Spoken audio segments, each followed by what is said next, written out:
This video is proudly sponsored by the folks over at NordVPN, and the reason we choose NordVPN is because, guess what? Gaming companies are not the only people out there trying to take advantage of you. Every time you stay at a hotel and you connect your phone to the Wi-Fi, every time you go to a restaurant or any public place and you connect to that Wi-Fi, you are running the risk of someone stealing all of your data. I'm talking about your bank passwords. I'm talking about your social media passwords. And trust me, if you've ever had your social media hacked, it's almost impossible to get that stuff back. You don't want that to happen. That's where NordVPN comes in, because when you are connecting to the internet, if you use NordVPN, they will encrypt your data, making it almost impossible for people to access it. But NordVPN will not only keep you safe, it does so much more than that. On Android devices, it allows you to block advertisements to keep yourself safe. But with servers in 61 countries, not only are you guaranteed super fast speeds no matter where you are, you can access content from almost any platform in America from almost any country. No more waiting for them to Americanize and localize that show that you want to see. You can just watch it as if you're from that country.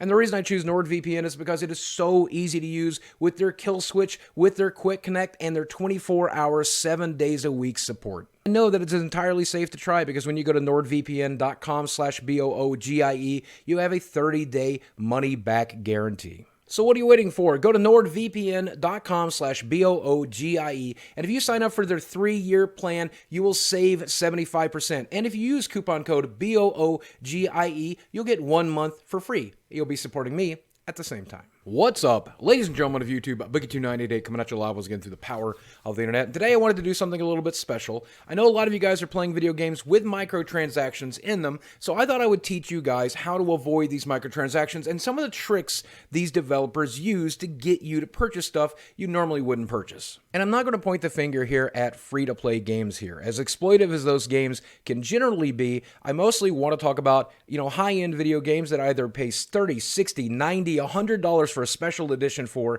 just to load up the screen to see it has an in-game store trying to sell you stuff, or worse, trying to trick you into buying stuff you really don't need. And I'm also not going to be talking about season passes or individual character skins or things along that lines that you can just purchase outright. And I feel those don't belong in $60 games all the time, but sometimes they do bring value, and at least you get to pick and choose what you want to purchase. And I'll start with everybody's favorite personal offender, and that is, of course, loot boxes. And this is an argument that's been done to death. Loot boxes are pretty much gambling, and it's such a frustrating thing because if you want a specific skin, if you want a specific item, it is impossible to guarantee you will get that from a loot box. You might get a skin you don't want, you might get items you don't want, and we've seen this popularized in games like Overwatch, but they are most prolific in sports games like FIFA, NBA 2019, and those style of games. And the problem with loot boxes should be self-explanatory. Not only do they obfuscate the items that you do want to get, they make you purchase items you do not want or otherwise cannot use.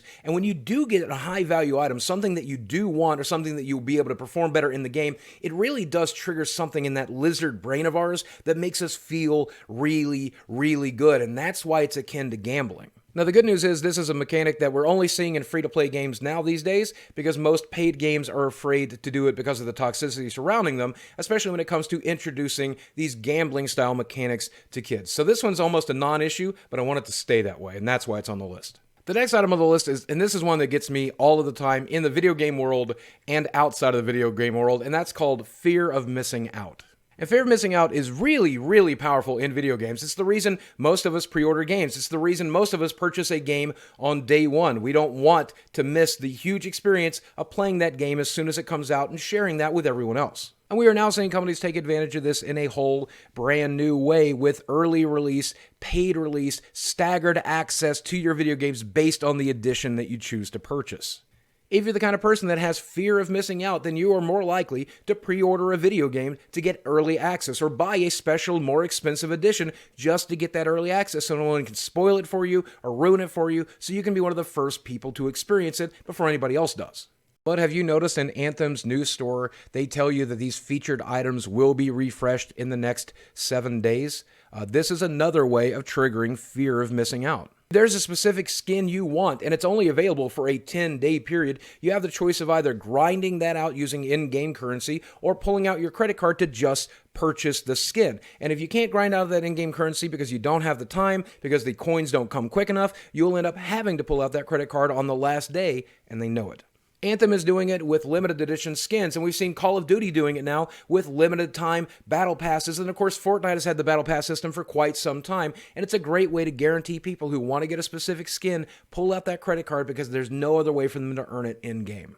Another way of taking advantage of you comes to those little small trickles of premium currency that you'll get in free-to-play games and games like Fallout 76, where when you do certain quests or certain dailies, you'll get a small amount of atoms or premium currency, but it's never enough to purchase what you want. Fallout 76 said that you would get plenty of atoms as you play through this game, but that's just not the case. You'll rarely get enough to get even a basic unlockable in the atom shop. But you will get just enough to help you close the gap. Say there's a $20 package that you would like to purchase, you will eventually get, say, 400 atoms or 500 atoms after a few weeks of grinding, so that makes it a little cheaper and makes you want to purchase that item because, well, it's not quite as expensive, you're halfway there. The problem is it's almost always impossible to buy just enough of that premium currency to buy the one item that you want. You almost always have to buy them in packages. Sometimes as little as $5 or $10, but as much as $20, $50, even $100 for one of these packages. So it's almost impossible to get the items you want using that small trickle of currency you've already gotten in the game, unless you want to grind for a few more months, and most people don't. But it's more manipulative than that, because when you get this small trickle of the premium currency, it is constantly reminding you that you are earning that premium currency, that that premium currency exists, and that there is a shop where you can spend that premium currency to get items. It is a constant reminder and works almost as an advertisement for that in-game shop. And this is such a nefarious system that even drug dealers use this as a cornerstone of their business. Your first few hits are free, but once you're addicted, that's when we start charging you.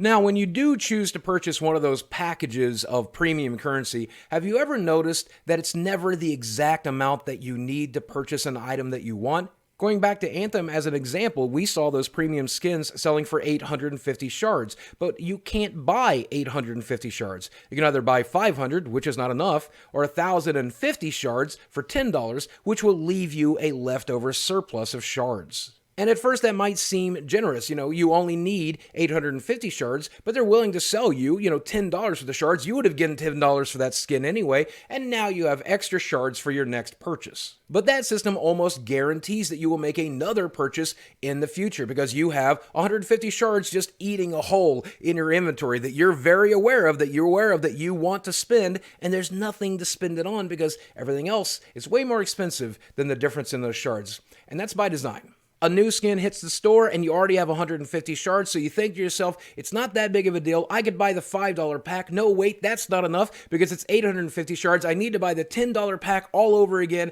and now I have 300 shards left in my inventory and nothing to do with it. I hope they release a new skin soon.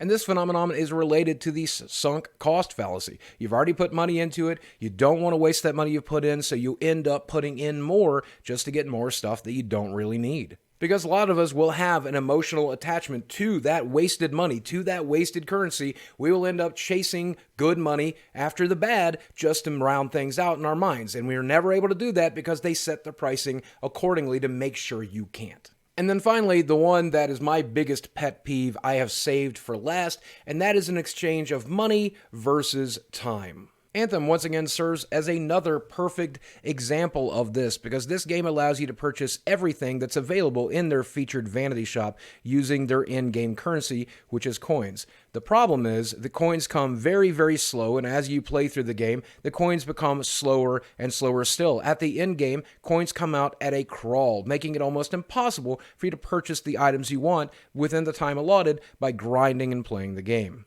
Now, I think it's great if a developer decides that everything they're going to put in a microtransaction store is also earnable through the game. I think that is commendable. The problem is that also tempts them to make it difficult for you to grind those items out to begin with. Shadow of War is probably a perfect example of this because just before the end of the game, you are presented with a grind that requires you to gather tons and tons of epic and rare and legendary orcs in order to just defeat that grind, and it's no coincidence that those legendary orcs could also be purchased through microtransaction loot boxes. This ends up presenting unscrupulous developers an opportunity to exchange your time for money. Even though you've had fun playing the video game, they do know that we want to complete it. And since they know we want to complete it, they put a grind wall between you and the end of the game or the items that you want, forcing you to decide that it's not worth the 10, 15, 20 hours of grinding would otherwise take and get you to pull out your credit card. And here's the thing, if you're working at least minimum wage, chances are in just a couple of hours' time, you can afford the item that you need or the story that you need or the loot boxes you need in order to progress in the game and achieve the item you want. And if they set a 10 or 15 or 20-hour grind